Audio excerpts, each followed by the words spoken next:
In the past couple of weeks, there's been a real increase of comments made to this channel decrying electric cars and anyone who says that they're the future. Their comments ranging from the frankly obscene to the terribly misinformed or at best misunderstood, and they often centre around how environmentally friendly electric cars are or aren't. Sometimes, however, they revolve around the price of electric cars, often opining that electric cars aren't for regular folks and are the preserve of the rich and wealthy people who really don't need to have their car purchases subsidised by tax incentives or credits. Given it's a comment I hear a lot, I figured it was time to address the issue once and for all. So here we are. Are electric cars affordable or not? I should start by acknowledging that the term affordable is incredibly vague, and its interpretation is wholly down to the individual. What's deemed affordable for one person is cheap by somebody else's standards or incredibly expensive by another. So in order to really evaluate how affordable electric cars are, we need to try and find a benchmark by which we can measure electric car prices. And since used car prices can vary widely, let's compare the price of the average new car to some popular new electric cars on sale today. For that, I'm going to use US new car sales data from Kelley Blue Book and Experian. While these figures are going to vary slightly around the world, they aren't as varied as you might expect.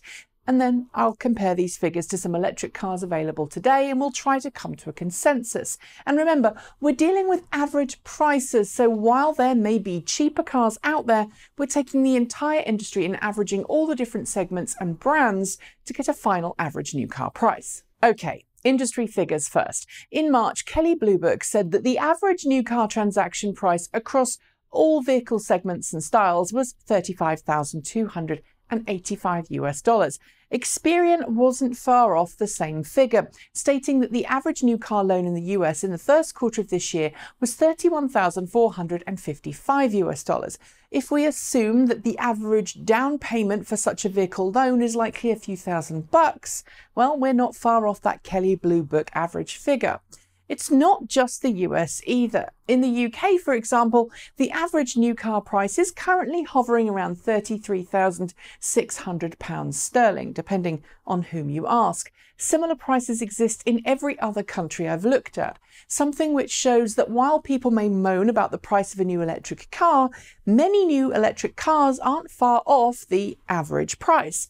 Take the Nissan Leaf, for example. The entry-level 2018 Nissan Leaf is available in the US for just under $30,000 before any incentives. That's well below the average new car price. In the UK too, it's a similar pound price, with the pre-incentive price of the Leaf's entry-level UK model, the Leaf Centre, costing just shy of 30 grand. That Hyundai Ioniq EV is a similar price to the Leaf in both markets, with the Kia Soul EV costing a little more. But it's still under the average new car price according to current data. In the US, the Chevrolet Bolt EV, meanwhile, is more expensive than the average new car price, starting from $36,620 before incentives. But if we examine the total cost of ownership over the life of the car, something which people are very eager to forget when comparing EV ownership to new internal combustion engine vehicle ownership, that slightly higher MSRP when compared to the new car average soon disappears when you factor in fuel and maintenance costs over a 5 or 10-year ownership period.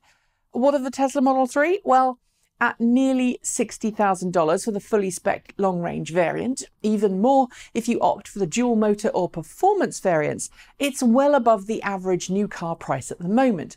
However, the entry-level headline-grabbing Model 3, which Tesla hopes to sell for $35,000, will, like the Bolt EV, be well within that average new car price mark when it finally goes on sale. This is all fine and dandy, however, but for one thing.